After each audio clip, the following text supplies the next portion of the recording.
pleasant break from porches to do Tacoma, Washington, and Spokane with you. And yeah, those were good clubs.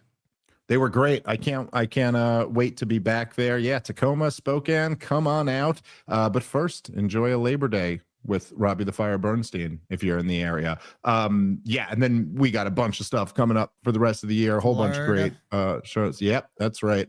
ComicDaveSmith.com for all the ticket links to see me and Rob together for the rest of the year, and PorchTour.com to go to one of the as the summer's coming to an end. The leaves are already, I'm seeing some change colors, Rob. It's out here in the Northeast where we got seasons. The seasons are a-changing.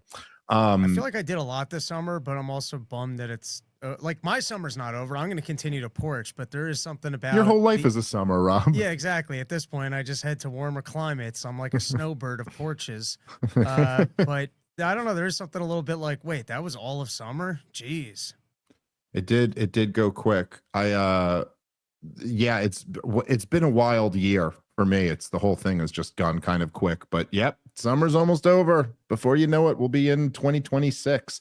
There is so there's for today's show, I did think it would be interesting to respond a little bit here, and I have not watched the interview. I watched part of this clip, but I haven't.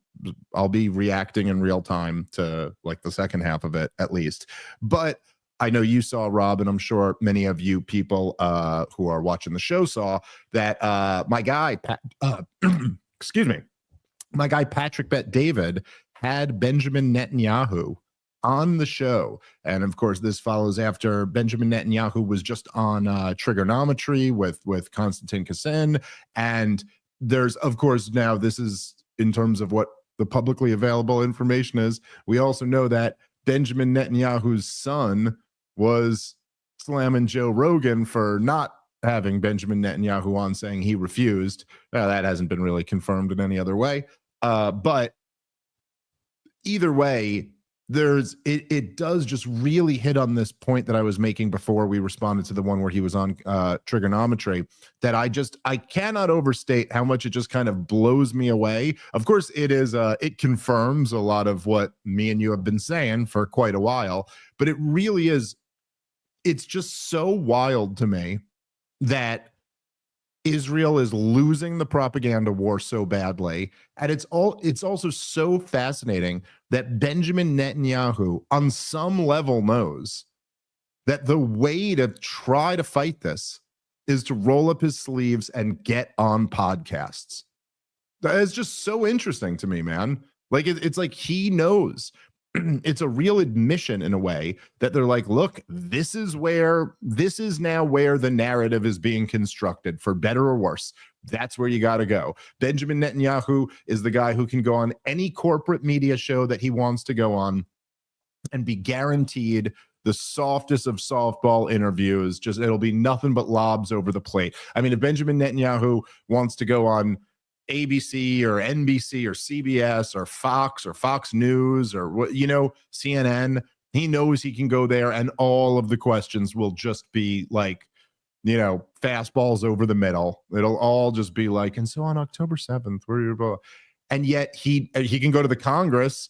They'll give him applause break for every time he hits a vowel, but he knows he's got to go into the podcast space. So that to me is just fascinating. Also, I will throw this out there as a couple of proud Zionist Jews ourselves here, Rob. We're happy to have Netanyahu on this podcast. It'll be a civilized discussion and nothing but easy questions anytime. BB, look, we should do that. Virtual, in person, whatever you want to do. But be careful, I don't know. On the in person, they might invite you to Israel again. In person in the United States of America. Uh-oh. These days, that's just feeling like more Israel. You know what? I want to meet in Canada. That's where we're going to do this. Neutral territory. Yeah, they support a Palestinian state. No, okay, fine. Let's keep it remote. Good point, Rob. But still, open invite anytime. I'll drop anything and we could do it.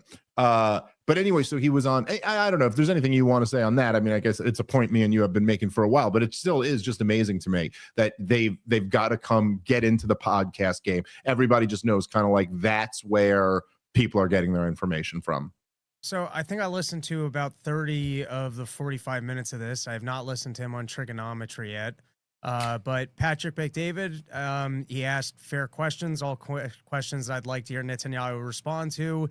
And not to say that Netanyahu is not lying, but he does handle himself remarkably well, Does he? particularly if you're used to our Western politicians and yeah, their way of talking. Netanyahu's very good at this. And so I actually understand why he goes, I'll show up. I can go handle myself. He's pretty smooth. Yeah.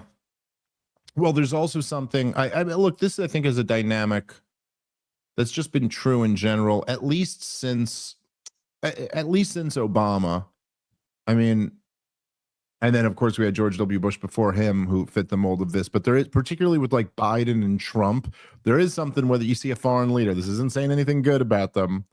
But when you see Putin or Netanyahu, there's just something where like, oh, you're actually watching a competent leader, you know. And I don't mean, look, there's lots of things both of them have done that I think are not in the best interest of their country or not, but I'm just saying like that you're watching someone who I think has like read a lot of books about the topic that they're speaking on. And even if they're lying or they're full of shit, they know stuff, you know what I mean? Like they're not idiots.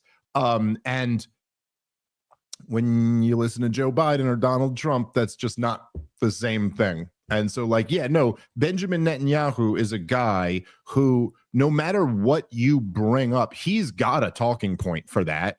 He's got a response for that. Now, it might be complete bullshit. He is quite happy to just lie through his teeth. He's not there to tell the truth. He's there to manipulate an audience, but he's got something, you know what I mean? Like, anyway, it's you know, part of being successful in political debates is not just like, you know, you have to have your arguments, but then you also have to know what the counter arguments are likely to be and know how to debunk those counter arguments. And like, he at least has something that you'd have to know how to be able to debunk. Now, I'm the opposite of you. I watched the full Konstantin interview. I have not seen this, only saw like part of the clip that we're about to play, but let's go through it. This, and, you know, I was more intrigued by this one because Patrick tends to ask follow-up questions and sharp questions and hard to answer questions. Yeah. So I figured that this would be the less favorable or more interesting of the two interviews. Yeah, you know, that's one of the things, like the first time I did Patrick Bet-David's show, he did it like that, where it was like a probing interview where he'd like ask you a question, try to ask you a tough question, ask you real tough follow-up questions, like really push you on everything. And then since then, well, I did the debate with Cuomo, and then I did like, I think I did it a couple other times where it was like a panel, or then I did the election night one, and it wasn't like that. But I just saying, like, don't get me wrong, I enjoyed every time I was on there, but I really liked that first time. Like, I'd almost love to do that again if you wanted to. Like, just ask me the tough, because there is something that's really fun about that. And it's like a useful exercise for yourself too. Like, okay, yeah, like, see if there's one of these questions that, like, I don't know, I'd be the first one to go like, oh, all right, that's a good, you know what I mean? Like, you got me on that. There might be something there. And it makes you kind of like think on your feet. So I like that. No, he's very good. And he's very good at doing that in a way where it's not shitty or like combative unnecessarily, but he is really like Socratic method questioning you to make sure that there's no contradictions in your whole worldview. And so, yeah, he's very good at that. Now, of course, it's very different to do with somebody who's talking about their worldview versus like a foreign leader in the middle of a conflict. Like, it's a little bit different of a thing. But anyway, yeah, I get your point. That's an interesting, you know, quality that Pat has.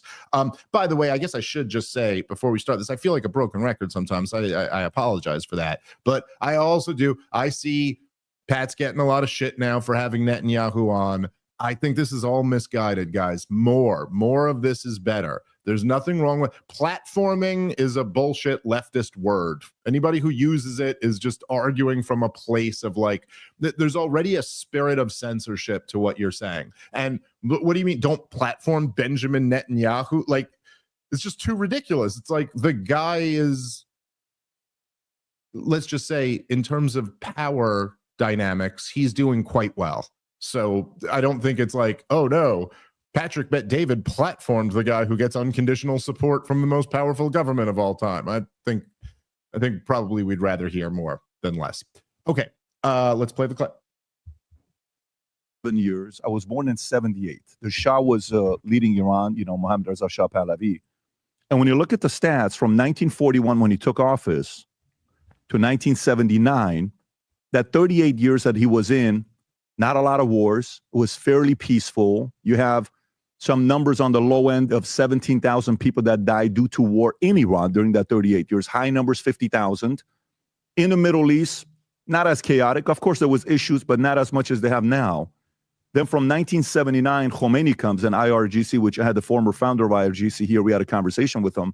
Khomeini comes in 79. From 79 till today, if you look at the numbers, low end, 600,000 people died in Iran, 2 million people. In the Middle East, 4.5 to 5.5 million people have died. Of course, some of the words are different places, but still, when you go back to Iran, you have Houthis, you have all these other things that they control. How much already? Because I don't know that I've ever mentioned this on the show before, but I have heard Pat kind of go on this tangent before, and love Patrick Bet-David. He's my guy, and he's been very, very good to me, and I will be grateful to him for all time for facilitating the Chris Cuomo debate. I don't know what he's talking about here. Like, I don't know what, and I feel like Pat is, and look, it's okay. We all get some things wrong, not me, but everyone else. I feel like he's one conversation away from not saying stuff like this anymore. And it's like this weird, like he's framing things, positioning them to be like, well, look, Iran obviously is the problem here because, I mean, look, like, the revolution happens in 79. There really wasn't much war before then. Like, yeah, the Middle East had its problems, but like it wasn't that bad before then.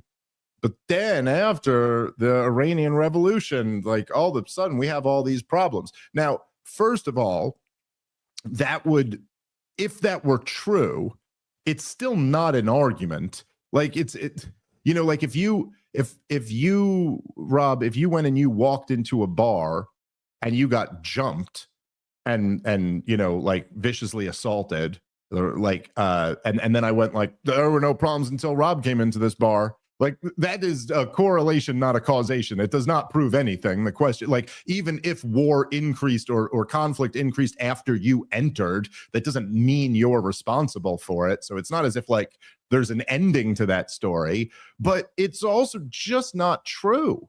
And it's just like, look, however you feel about all of these things, let's say your view is that Israel is right in every single one of their conflicts, okay? Israel, the UN partition plan is in 1947. A civil war breaks out in Palestine. Israel declares independence in 1948. The Arab-Israeli War of 1948 happens right then. Israel, they had another war in the 50s with Egypt. What year was it? 54? I might be getting that wrong. Of course, there's the 67 Six-Day War. There's the Yom Kippur War in 1973. There were the whole early history of Israel is war. And in fact, almost all of the, like, Rob, I mean, more like intimately and personally about Israeli society than I do. As this is a big part of their whole culture, is that like all of their leaders in government were usually people who had fought in one of these wars over the years. And like, the idea that like there wasn't this like, is the implication here that the Israeli-Palestinian conflict didn't really exist until the Iranian Revolution? Because I'm just, honestly, I'm a little bit at a loss. I don't know what point Pat's trying to make here, but it doesn't seem to be borne out empirically by like the history of war and peace in the region. All right, guys, let's take a moment and thank our sponsor for today's show, which is Body Brain Coffee. I obviously love this sponsor. Creation of my brother, Luis J. Gomez, who, of course, really was the backer of myself and this podcast from the very, very beginning. I'll always be indebted to Luis for that. If you love this show, you should want to support Luis in everything he does, because he's really a big part of the reason why we're here and have been here for all these years. Plus, a brilliant stand-up comedian and hilarious podcaster as well. But let me tell you about Body Brain Coffee, because I'll tell you, I've been drinking this stuff and I feel great. It's delicious and it's really, really good for you. So go check it out. I highly recommend it. Testosterone levels are not what they used to be. The average man's testosterone has dropped nearly 40% in the last few decades, and it's not slowing down. This is a real problem for society, but also, of course, for the individual men. It means less strength, less drive, less energy, and ultimately less leadership in your own life. And that's why Body Brain Coffee exists. This isn't some gimmicky mushroom coffee. It's real premium Colombian coffee infused with ingredients designed to support testosterone, clarity, and focus. It's also third-party tested. I can tell you as a coffee snob, it is delicious, and I feel great drinking it. Everybody I've talked to about this has been raving about it. It's been like universal positive feedback. And again, as I've said before, I really want to blow this thing up for my buddy Lewis, and I want him to always know that I'm the one who did it and that this isn't his own accomplishment. So I'm going to need you to go to bodybraincoffee.com, and you have to use the promo code DAVE20. But luckily for you, that'll get you 20% off your order right now and enjoy some of this delicious testosterone boosting coffee. Bodybraincoffee.com, promo code DAVE20 for 20% off. All right, let's get back into the show. I don't think, and well, you'll correct me if I'm wrong. I think Pat's more just talking about Israel-Iran and the conditions in Iran. I don't think he's talking about Israel's wars with other players in the region. He said the Middle East more broadly. I mean, he wasn't just saying Iran. He was saying in the Middle East. I misunderstood it on first listen.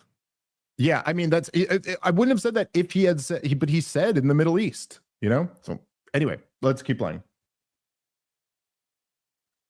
Do you think of what the Middle East was like pre the Islamic Revolutionary Guard took over?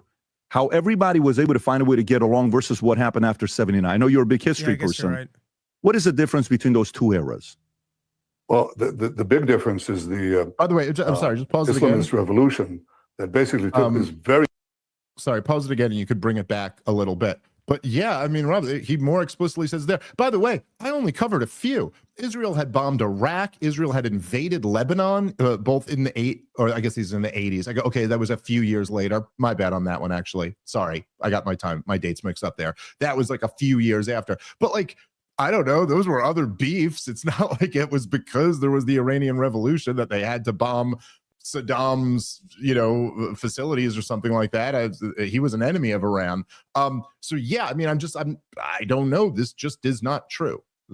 Anyway, let's keep playing and hear from Benjamin Netanyahu, who will of course agree. Yes, it was all Iran's fault. What is the difference between those two eras? Well, the big difference is the Islamist revolution that basically took this very gifted people. The Iranian people are enormously gifted. First of all, they have a tremendous historic culture, and you won't be surprised, but maybe your listeners would be surprised that in antiquity, in the time of the great Persian king Cyrus, there was a honeymoon between the Jews and the Persian people. And that relationship actually continued in modest ways, but in significant ways under the Shah. When the Shah went down and these theological thugs took over Iran, they basically said, our goal, that's in their constitution, is to export the Islamic revolution worldwide. And that's what they proceeded to do. So all the mineral resources, all the economic resources were now tuned to war. In the time when I was finance minister and till today, Iran at that time and Israel had roughly the same GDP per capita. Ours went up from 17,000 to $60,000 per capita, and theirs stayed flat. Why? Because they took all that money, to arm Hezbollah, arm Hamas, arm the Houthis, and purvey terror around the globe. Right, not only in the Middle East. Let's pause it right there. Oh man. Oh geez. That's fucking okay. So, it's look. I mean, I guess I could start with the end there. But like when you say they took all this and to pervade terror all over the world, and again, of course, like what's never there is any objective definition of what terrorism would be, and then an objective metric of look how they've done more of it than we have. Like I mean, like if you were to say like broadly defined terrorism, let's say it was like, I don't know, killing innocent civilians in order to achieve a political end. Okay, run me those numbers. Let's see who's, I mean, I think Israel in the last 2 years would top Iran in the last 30. So there's just nothing there. But I do think this is a funny, I don't know, Rob, there's something like really amusing to me about Netanyahu here going, well, the problem with Iran is that they waste all of their money on their military industrial complex and all of this spending on weapons. I mean, this is just not going to advance your people's interests at all. It's like, well, there's some interesting implications from that worldview. Is that because, of course, Israel is not spending money on missiles and bombs. And then it's also like, well, I guess maybe you don't have to. I guess when we give them to you, or we give you the money to buy them from us, I guess, yeah, you don't have to burn as much money on weapons. But of course, that kind of gets at the whole point that this, again, it's just like the most sloppy, like correlation causation, like statistics 101 argument. But like to just sit there and say that, well, look, our GDP went up and theirs didn't. And you're like, okay, but like, might that have something to do with the fact that the most powerful governments, and particularly the most powerful government, mine, which you've been leasing, has fully supported and funded Israel this entire time and has done nothing but sanction and box out Iran? Like, there are other factors involved here other than like who made the wisest decisions. And anyway, one other point, and then you can give any thoughts you have, Rob, but one other point is that like, and this is pretty well known, but like, they always talk about like when the Shah fell, but they do seem to omit the detail of how the Shah was installed, which was a CIA-backed coup in 1953. That's what put the Shah back into power.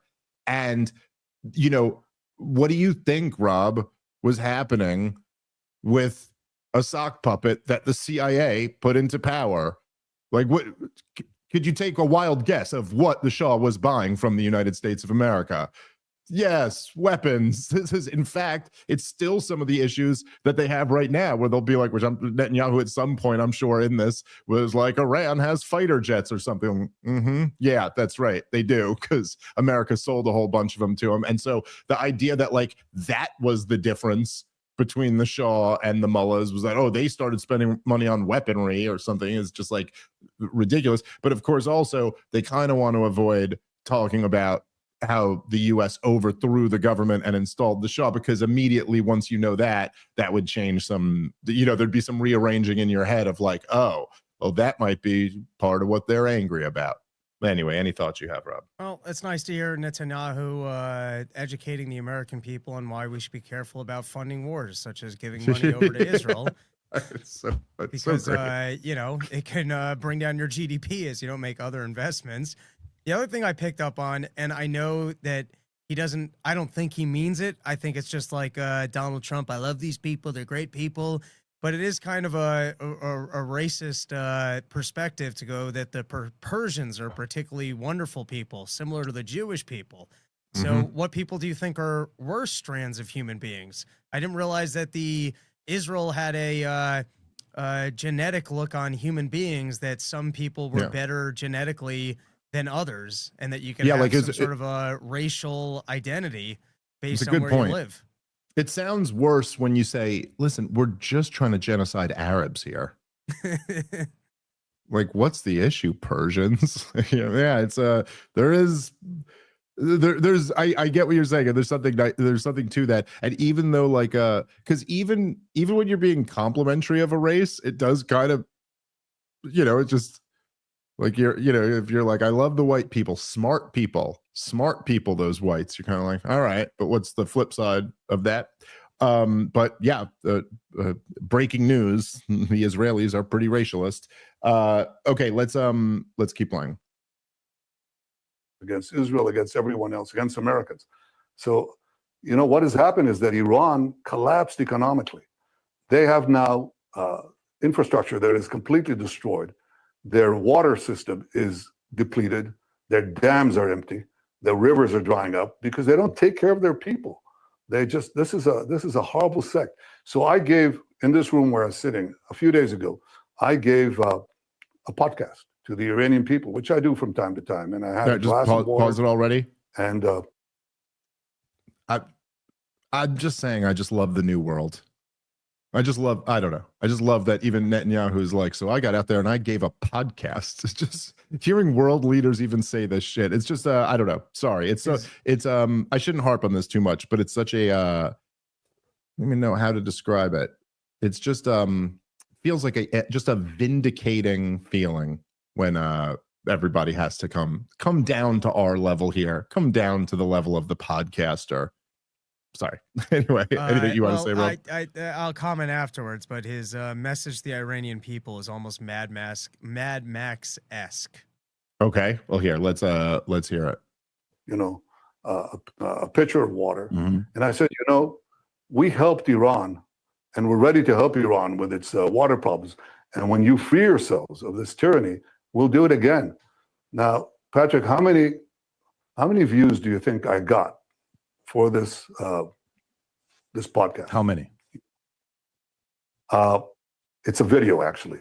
How many? How many? 70 million. From Now, Iran? Iran has about 50 million, we Wow. think. So it's huge. Yeah. I mean, that's half the population. And you can tell that it hit a nerve because all the Iranian leadership proceeded to respond to it and to attack it and so on, which tells you it really got to them. And that's in fact what is happening. Pause it. Wait, he really said that? He said, if you guys overthrow your leader, I'll give you water. Tell me that's not out of Mad Max of broadcasting into the town. Overthrow your leader, you'll be safe with me, and I will give you the much needed resources that you need. Dude, first of all, I don't know every inch of that. But like, yes, to start with, look at this water. I got all this water. You want to drink water? All you got to do is overthrow this, which is, first of all, it's just it's like such a funny thing. Yeah, I remember back when I was debating Laura Loomer of all people. But like she said the thing, I tore her up on it, but she said the thing at one point, if you remember, Rob, where she was like listing off all the things that Muslim countries had done. I think maybe she was specifically talking about the Palestinians. And then she said, I'm sorry, but that's the government, and it's the onus is on the Palestinians to overthrow the status quo, blah, blah, blah, if they don't want to be treated like all in the same with them. And then I just said that, started listing off all the crimes of the American government. And I was like, is it on us? Is the onus on us to overthrow the status quo? Or are we just fair game? For nobody in their right mind denies that the war in Iraq was a big giant catastrophe that we were lied into. Like, do Iraqi citizens have the right to just kill American citizens now? Like, if they say, I mean, you didn't overthrow the status quo. You reelected George W. Bush in the United States of America even after you knew he lied us into the war, which is pretty crazy when you think about it.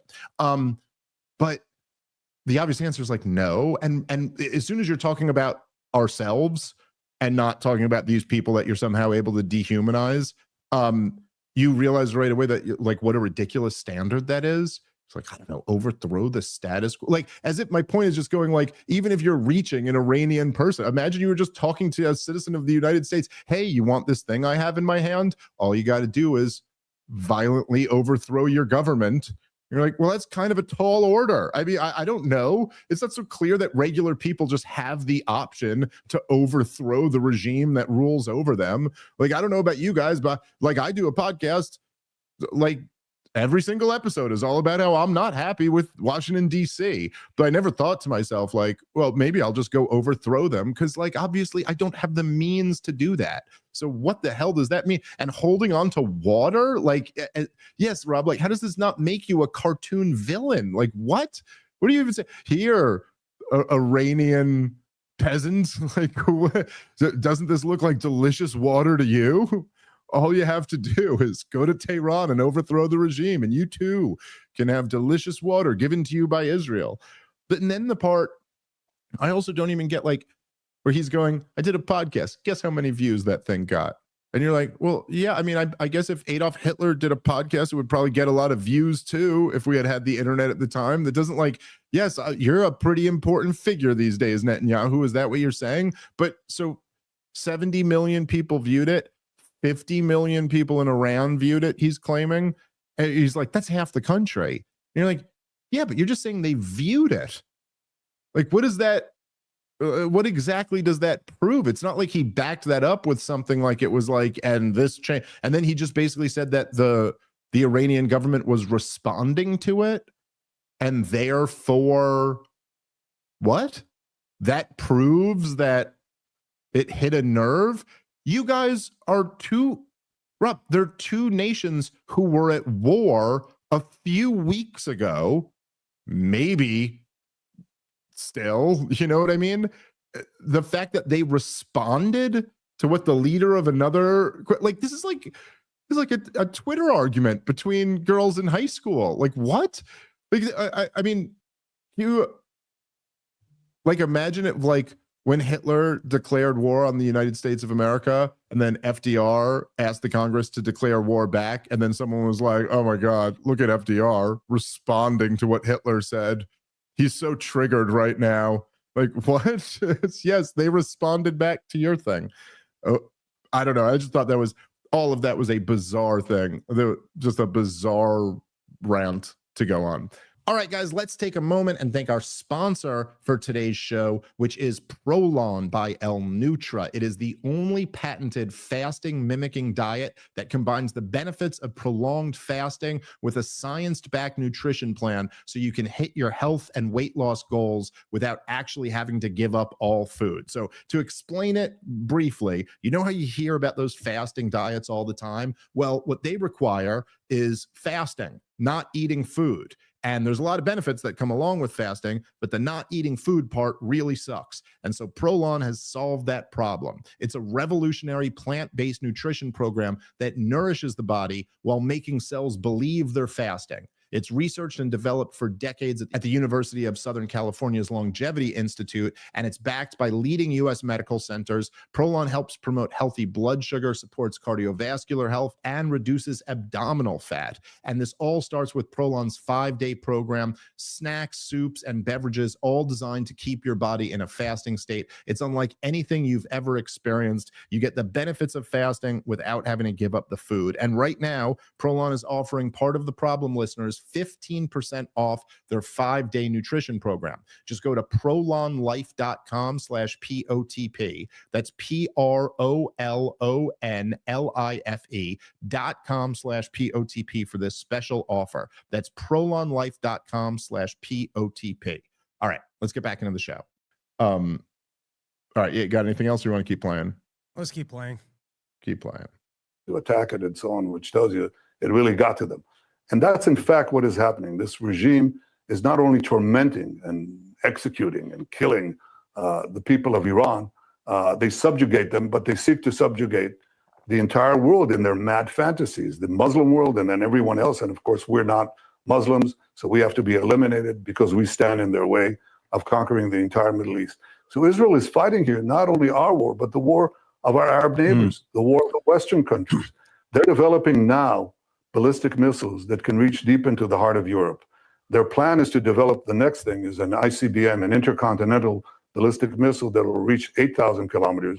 You add another 3,000 and they can reach New York. Where are you broadcasting from, by the way? Fort Lauderdale, Florida. Yeah, they can reach Florida, Fort Lauderdale, New York, Washington, Boston, and after that, any other city in the United States. And they intend to put nuclear warheads on these ballistic missiles. Wow, so pause it right this here. is not, dude. This is okay. This is, I didn't see this part before. This is actually really fascinating here, man, because just a few things. Number one, he is such a fucking liar. Like, it is unbelievable. And I'm sorry, but just like there is, this shit does get me animated. There is just nothing I have more contempt for. There is nothing more dishonorable and despicable for a human being, because again, it's somehow, and maybe I can't exactly articulate why this is, but it's somehow worse than just war propaganda, which is just about the worst thing in the world you could do. I mean, like, lying to try to get a mass murder campaign started is just about the worst thing you could do. But then somehow you find something worse than that, which is lying to get another country to come in and fight the war that you want to fight. You know, this is just, dude, even if you just listen to that, Rob, like the way he does, where he starts by going, this is what they want. This is what they're planning to develop. Then asks Pat where he's broadcasting from. Then goes, oh, yeah, they can hit that. But wait, what? They can, yes, okay, they can hit that, which you might, Rob, in your simple mind, take to be an implication that they currently have the capability to hit that. But no, Benjamin Netanyahu was talking about what they would do in their dreams that he just decided they wanted. Because no one's making the claim that Iran can hit Florida right now. He's just going, oh, but they want to get this stuff later down the road, that then they could do this. And then Rob, what they want to do is then put the nuclear weapons on them. The total fantasy, total war propaganda. There's absolutely no intelligence to back. They don't have nuclear weapons. They don't have nuclear. That is a objective fact, a consensus by everyone. What are you talking about? Now he's talking about putting the nukes that they don't have on the intercontinental ballistic missiles that they don't have and hitting a target which they can't reach. But he's saying it and then just says it as, oh, they can do that. They can. No, they can't. Pure lies. But look, man, here, this is why, by the way, I feel totally vindicated just in this moment by saying, stop. Listen, I know some of you even mean well. Stop complaining about people platforming him. Let him get up there. This was worth platforming him over, because what's the real admission here, Rob? What's the fucking real admission to everybody who is arguing about what a perfect success the 12-day war was? Well, guess where Netanyahu is? I thought the talking point 5 minutes ago was that you obliterated their nuclear program. That was the talking point they were going with before Donald Trump dropped the bunker busters. Literally, when Israel just started bombing them, they were all the Zionists on Twitter were out there saying, see, we didn't even need America's help. Just get out of the way. We've already destroyed their nuclear program. Then 48 hours later, they came back and went, well, okay, we do need American bunker busters, but that'll destroy their nuclear program. Then they sit there bragging about how whatever, only 30 people died in order to tremendously downgrade Iran. And here you have Benjamin Netanyahu just a couple months later. Oh, they can nuke Florida. Well, then what do we got to do if they can nuke Florida? You already see the justification is laid, right? Well, if we had to fight them over 60% enrichment, well, what do we have to do now, Rob? They can nuke Florida. Already laying out the propaganda for not his country, but our country to go fight yet another war of choice in the Middle East. And what do you think the goal is of this one, Rob? Is it just going to be to what? Downgrade, once again, destroy their nuclear capabilities, which he says they're right back to having / planning / whatever he's pulling out of his ass?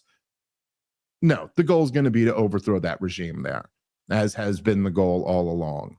So, I mean, I don't know what to say. Doesn't this to me, this contradicts everything that he was saying, that Donald Trump was saying, and that every goddamn last war hawk in the Western world has been saying since the 12-day war ended. 12-day war ended. Since then, that's what they've all been saying. Am I wrong? Well, it was only a matter of time before Israel rearmed its defenses and was trying to repitch this. So I guess this is the start of them being back to pitching it. Here, yeah, let's keep playing. Does Pat follow up on that? He does not. A fact.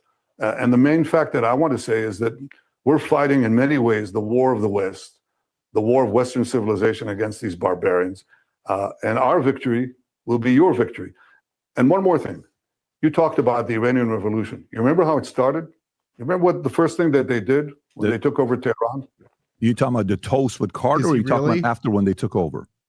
Well, they took over, and then they took the American embassy and held some 50 hostages. My aunt was in the embassy. Absolutely. Yes. Hold on. I'm sorry, Natalie. I just need pause it.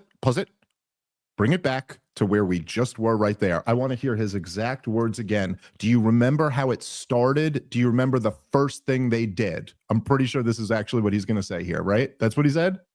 new civilization against these barbarians. Yeah, right here. And our victory will be your victory. And one more thing. You talked about the Iranian Revolution. You remember how it started? You remember what the first thing that they did when they took over Tehran? You talking about the toast with Carter, or are you talking about after when they took over? Well, they took over, and then they took the American embassy and held some 50 hostages. My aunt was in the embassy. All right, Absolutely. pause it right there. Okay, so Pat, come on, man. You let him do that? Because Pat's Iranian, you know? He knows all this stuff, dude. It's unbelievable. Dude, Scott, you know, he's like kind of known for Scott Horton, the great Scott Horton, just did 36 years with Lex Friedman. Phenomenal, by the way. He makes this point all the time, but you know, it's funny because the way Scott almost always says it is that like they kind of loosely imply, or you remember in the American mind, like this all being one event, the Iranian Revolution and the hostage crisis, and you remember this. Oh yeah, they took over that, and then Scott will make the point like the way I've always heard him say it is that they imply that this was all one event. But actually, this Netanyahu just says it straight up. How did it start? What was the first thing they did? I mean, listen, the Iranian Revolution was I might be wrong about this. I think it was in January of 1979. Look this up for me, Natalie. The Iranian Revolution, I believe, was in January of 1979. The hostage crisis was in November. So I double check that I have those months right, but I'm very close if I'm not exactly right. It was almost a full year until that happened. That it was not the first thing they did. That's not how it started. January 1978. No, that's 79. It's definitely 79. But yeah, I think that's right. I think January is correct. But then it's got to be October, November, when the Iranian hostage. It's just, anyway, the point is that that's just not right. And he wants to make it all like bleed together as if it was one thing. But here's a few details about all of that, okay? Number one, it's not true. This was not all one event. It was not the first thing they did. But then on top of that, you know, again, Rob, as I pointed out before, you know, that embassy that they took was the embassy that they launched the coup in 53 from. Like, this was the embassy that they overthrew the government from previously. And I think, and I got to September. Okay, I was a little off there. What did I have it at? November? Okay, it was pretty close. Anyway, but so, and there was something, and I believe, you know, I'd have to go back and reread this part of Enough Already, but it was I think it was when they took the Shah in for cancer treatment, and it was taken as like a signal that they were going to try to reinstall the Shah and overthrow the revolution. And so that's what led to now, again, that's not justifying anything, but it wasn't all one event, and it wasn't the first thing they did, and it wasn't how it started. And an interesting detail of all of this is that Israel was still friendly with them. Oh, it was November 79. Yeah. There we go. Okay. Yeah. See, my memory's not so bad. Not so great, but not so bad either.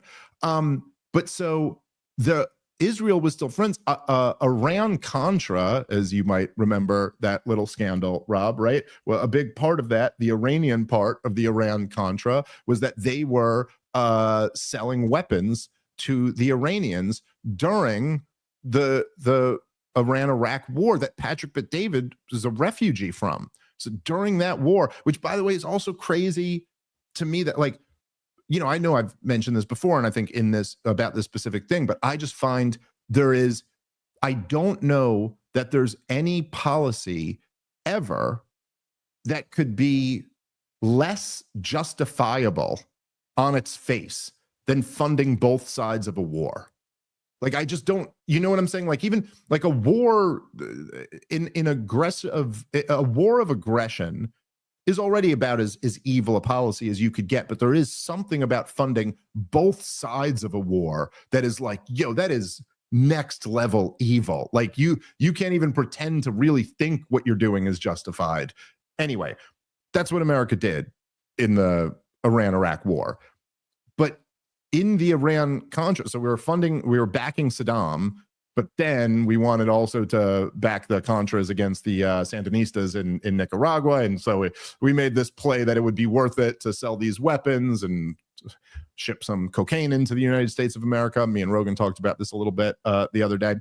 But so in the Iran-Contra scandal, Israel was who the Reagan administration used to sell the weapons to Iran, because the Israelis were still friendly with them. So we went to the Israelis to like set it up. And this is, you know, I mean, this is after the 1980 war launched, somewhere in between 1980 and 1986. In those years is when this shit was going down. So this is not only is it, you know, like when Benjamin Netanyahu retells the story now, it's like, oh, the Iranian Revolution happened, and just because they hate America so much, they took all the hostages. This was all one thing. And that's why we fight them, because they're against you. But actually, Israel was still friends with Iran. It's like, just as always, Rob, as you know, this shit is never about, well, it's not about democracy. The Shah wasn't democratically elected. It's not about theocracy versus secularism. All of this shit, as you know, Rob, it's about business. All it was about. So when the Iranian Revolution first happened, there were people in the United States of America and definitely in Tel Aviv who were like, oh, I think we can do business with these guys. And it wasn't until they figured out they couldn't do business with them that they started hating them. But anyway, so this is just all just bad history. And I'm to be honest, I'm surprised he said it so bluntly. Usually they kind of just try to imply that, but don't straight up say it happened like this when you can Google it. All right, guys, let's take a moment and thank our sponsor for today's show, which is Stash, brand new sponsor we're thrilled to have on board. Saving and investing can feel impossible, but with Stash, it's not just a reality, it's easy. Stash isn't just an investing app. It's a registered investment advisor that combines automated investing with dependable financial strategies to help you reach your goals faster. They'll provide you with personalized advice on what to invest in based on your goals, or if you just want to sit back and watch your money grow, you can opt into the award-winning expert-managed portfolio that picks stocks for you. Stash has helped millions of Americans reach their financial goals and starts at just $3 a month. Don't let your savings sit around. Make it work harder for you. Go to get.stash.com/problem to see how you can receive $25 towards your first stock purchase and to view important disclosures. That's get.stash.com/problem. Paid non-client endorsement, not representative of all clients and not a guarantee. Investment advisory services offered by Stash Investments, LLC, an SEC-registered investment advisor. Investing involves risks. Offer is subject to terms and conditions. All right, let's get back into the show. Anyway, any thoughts, Rob? Go ahead. I picked up on a different little party trick that Netanyahu pulls there, and it's a very slick trick. Maybe I'll start utilizing this myself. But he makes his point of, hey, Iran is, as you pointed out, looking to build weapons that they don't have so that they can strike you. And that's why we have to fight them over here so you don't have to fight them over there. And he's smart enough to not just let that point hang so that there can be a follow-up question or a criticism of it. And he goes, let me make another point. And then he phone sales it where he goes, let me ask you a question, which then diverts like the ability of Patrick to go, well, let me ask you something on that. Very slick trick to just gloss over, hey, we're fighting them over here so you don't have to fight them over there, which, by the way, later in this conversation, Patrick does ask about all the money that we spend, and Netanyahu basically makes the argument, well, you know, we never asked you guys to fight these wars. You're not doing boots on the grounds. He goes, there was that little mission that you guys pulled for us in Iran, but for the most part, we do our own fighting. You're just giving us funding. And by comparison, if you had an ally like that in Afghanistan or Iraq, you could have saved yourselves $2 trillion. And that's kind of his argument for we share intelligence and we're saving you money because we're actually fighting these fights so that you guys don't have to. But just more focused to what just happened. It's such a slick trick to just float that out there of we're fighting it over here so you don't have to fight it over there, and then just divert the conversation to something else so that doesn't have to be defended or addressed. Yeah. Yeah. And you know, you're absolutely right about that. That is a good little tactic there. So see, Rob, this is why you got to platform people, because you learn something. We teach the good guys some tricks.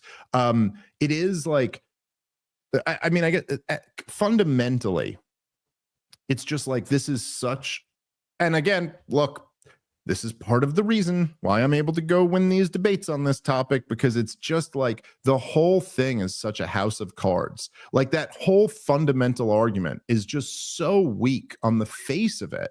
Like there's just how can you really convince anybody that like, particularly like short of Al-Qaeda, right? Who like literally were largely motivated by the United States support for Israel. It was a huge part of their beef. And it's not just that like it's stated in bin Laden's declarations of war to America or the open letter to America. Mohammed Atta was radicalized by an Israeli attack. And, you know, like it's very, very clear that this was a huge part of what motivated them. But look, even Al-Qaeda, you know, we're not fighting Al-Qaeda really right now. And we're on their side in Syria. We were on their side in Libya. We are on their side, or have been on their side in Yemen. We're not fighting against Al-Qaeda. You know, the groups who are being opposed right now in the Middle East are the Iranian regime, Hezbollah, the Houthis, you know, and of course the people of Gaza. I mean, that's who's being, and so the idea of just like fighting, the idea that we'll fight them so you don't have to. It's the same as like, we'll fight them over there so we don't have to fight them over here. But the idea that Israel will fight them so we don't have to. No, we just don't have to. We just don't have to. And it is so listen, like, you know, throughout history, whatever revisionism might be warranted and justified and accurate, you know, if you're talking about the United States of America has to deal with Adolf Hitler, like, okay, you can sell that. That's within the realm of believability. The United States of America has to deal with Joseph Stalin and the Soviet menace, or even Mao Zedong and the Chi-Coms, or something like that. You could kind of understand it. But the argument that like, we have to deal with Saddam Hussein or Muammar Gaddafi, or even, what do they even have at this point? Like, we have to deal with Hamas or Hezbollah or the Houthis, or what? If you weren't fighting them over there, what, Benjamin Netanyahu? They'd be storming Washington, D.C. or something like that. Like, we would be in some situation where it was a war of necessity that for our very survival, we would have to fight these. Get out of here. Who doesn't know? In the very best case scenario, Israel is our little puny proxy who's dominating all these guys, right? And like, by the way, I'm not saying they're our proxy or we're their proxy. It's a weird relationship that we have. But I'm just making the point that like, you just cannot sell this. And in fact, you could find, Rob, you might have even seen, there's the old Benjamin Netanyahu videos, like from the 80s, where he's arguing that, because back then they switched it, of course, after the collapse of the Soviet Union. But back then, the argument was that we're fighting the Soviets' proxies over here. That's why you got to be on our side against the, you know, Islamic terrorism. And I think he's on record one time, like, have you ever seen, there's like a compilation video of Benjamin Netanyahu's guarantees? Because he's like, I guarantee, you know, if the Soviet Union fell, the PLO would collapse in a minute, or something like that. I guarantee that the Soviet Union is really what's behind all of these, right? So that was the narrative until the Soviet Union collapsed, just like with the broader military industrial complex. And then they were like, oh, we need another enemy to sell. But then, of course, you know, I guarantee if you overthrow Saddam Hussein, democracy will sweep the region, positive reverberations. For, you know, it's always guarantee. I guarantee, always wrong. Always getting the prediction right, because he's just lying, supporting Israel. But it's funny that like, you almost go like, I don't know, man, the one with the Soviet Union was just more believable. I mean, that was bullshit too, but like, at least it was more believable to go like, no, there's the Red Menace that controls half of Europe. These are their guys. So you want to support us because we're fighting their guys. We're your guys. But this, like, we gotta fight them over here, so you can't fight them over there. And of course, the reality of the situation is that You know, it's always like you can kind of spin this in either direction, but if you just zoom out, like zoom all the way out and like take a hit of acid or something, like just zoom out and rethink the world and start from a fresh starting point, and you'd go like, all right, well, like there's all these kind of, compared to us, these very puny little, you know, countries that surround Israel, and they all hate Israel's guts, and we're supporting Israel while Israel fights all of these guys. And then Israel is saying, we're doing this for you, because if we didn't fight all these guys, you'd have to fight them. You only have to reimagine that for a second to go like, wait a minute. So the talking point is that we have all the same enemies as Israel. You know, I remember I was in a debate once with this other comedian named Ami, and he said that was his point. He goes, we have all the same enemies as Israel. And I was like, yeah, why is that? Like, it's kind of obvious why Israel has the enemies that they have, right?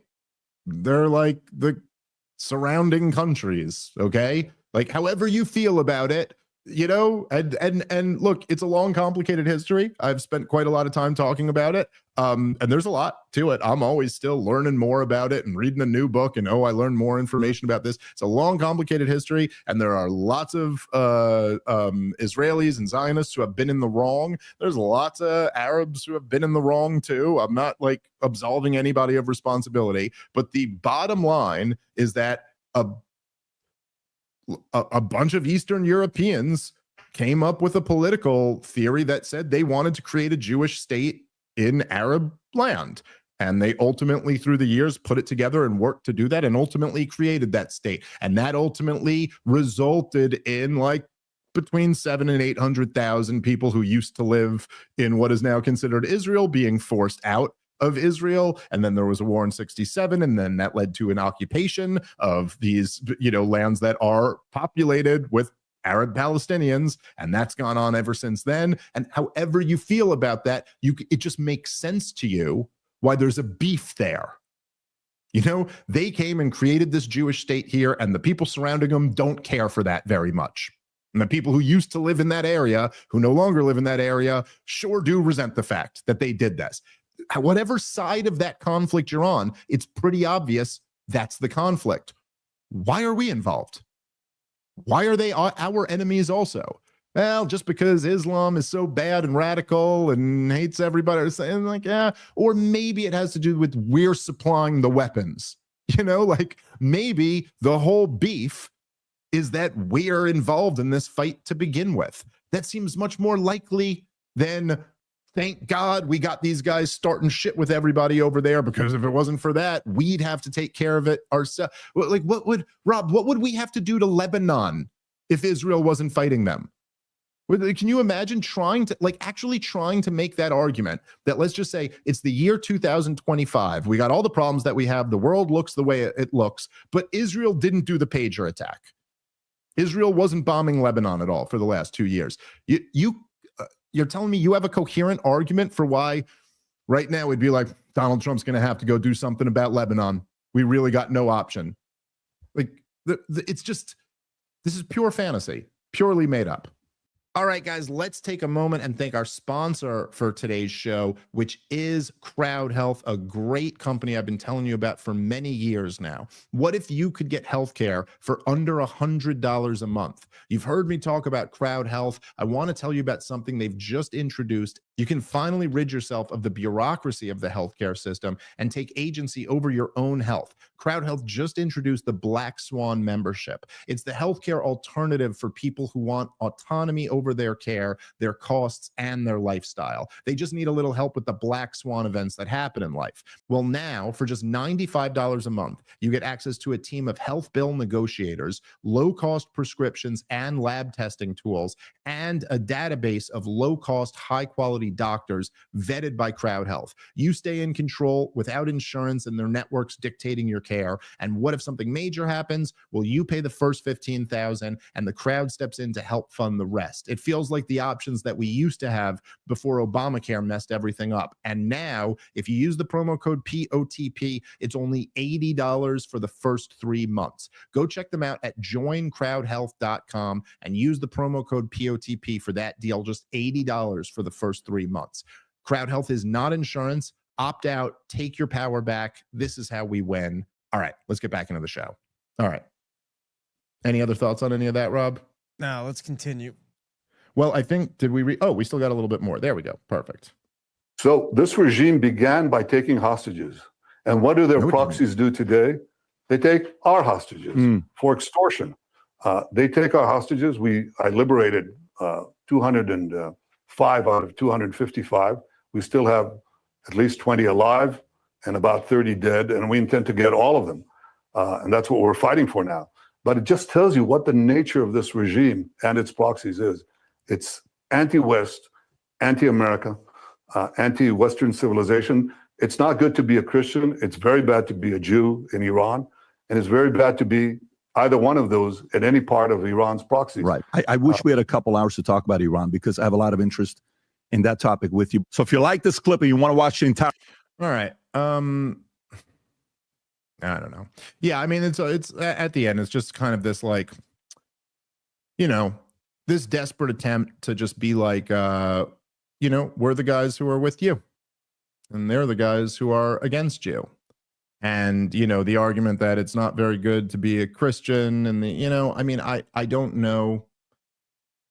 I know there's certainly differences in different parts of the world, or I'm sorry, I should say, in different parts of that region, there are different areas where it's better or worse to be a Christian. The idea that has been the motivator of U.S. or Israeli foreign policy is laughable to anyone who knows, like, the first thing about the last 25 years of U.S. and Israeli foreign policy. That's what's really motivating them. If anybody wants to say, like, life, you know, when we were backing Al-Qaeda and ISIS in Syria, or when we were on the same side as all those jihadists in Libya or in Yemen, the idea that you're saying life was definitely better for the Christians under Assad, under Saddam Hussein, than it was under the head choppers who took over, or at least parts of the country, now in Syria, the whole country. And, you know, it certainly is true that there's other parts of that region where it's not very good to be a Christian, but I'll tell you, one of the places where it's not very good to be a Christian is Gaza and the West Bank. It's not very good to be a Muslim in those areas either. And so, you know, I think you don't, you know, first off, you shouldn't just get credit for how you treat people in your own geographical area, but also, like, next door counts too. You know, it's like, I don't know. I mean, I know my friend Justin Amash had some of his Christian family got killed over there, and they were in a church and got hit by Israeli bombs. So, you know, anyway, just seems to me like kind of a pathetic attempt to be like, we're all on the same side here and these are the bad guys. But again, like, much like the conflict in Iran, it's like, and this is part of the reason why I always found it to be like a very, you know, you always get like the low IQ response whenever you talk about the motivations of the other side in a conflict. You know, if I talk about like Ukrainian entry to NATO being what the war was all about, then people go, oh, so you're justifying what Vladimir Putin does because you're saying he had this legitimate grievance or something, which is like, again, it's just a very low IQ response. Like, saying someone had a legitimate grievance does not therefore mean they're justified in anything they do about that grievance. And I don't think Putin was justified in launching this war, but I do think that was why it happened. Likewise, I've always made this point with Al-Qaeda and Osama bin Laden, that it's like, I don't know, if you don't even address what they're fighting for, then how do you ever plan on solving this thing, you know? And if you just make it up, obviously you're doing that intentionally so that we just keep the fighting going. If you just say, oh, they hate freedom or something like that.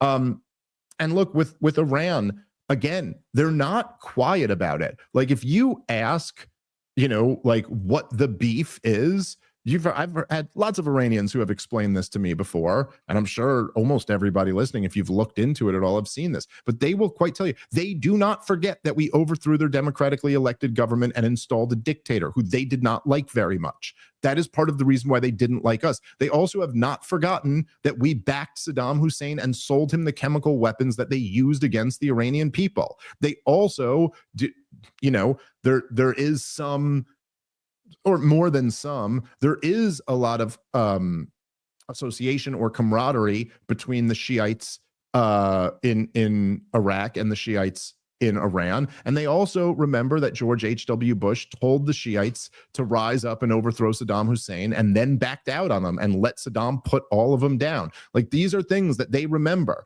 And that doesn't mean that they're justified in doing anything violent toward any American. But if we're going to like actually talk about like why is there a beef here to begin with, to just say like, oh, they're on that side and we're on this side, really isn't going to cut it. It's not going to solve anything. And the fact is that we have all of these enemies. I'm talking Americans here, not Israelis, but we have all of these enemies in the Middle East because we've been intervening in that part of the world for many, many decades, and they do not care for that. And we should stop doing that because we have no need to have these fights. And in fact, these wars are destroying us. The last thing we need is to get into another one. And part of our intervention there has been propping up this guy who Pat is interviewing, which we ought not do. All right. That's all I got. Rob, anything final? Fight them over there. Yeah, just porchstore.com. Got a lot of porches coming up, going all the way to like December. And then I did a great interview with Gene Epstein for Zero Hedge last week. We delved into... Oh, awesome. Yeah, it was great. He gave the full breakdown on why it was dumb of Donald Trump to fire the head of like the man, am I retarded? The number reporting on jobs. I think it's the BLS or BIS, something like that.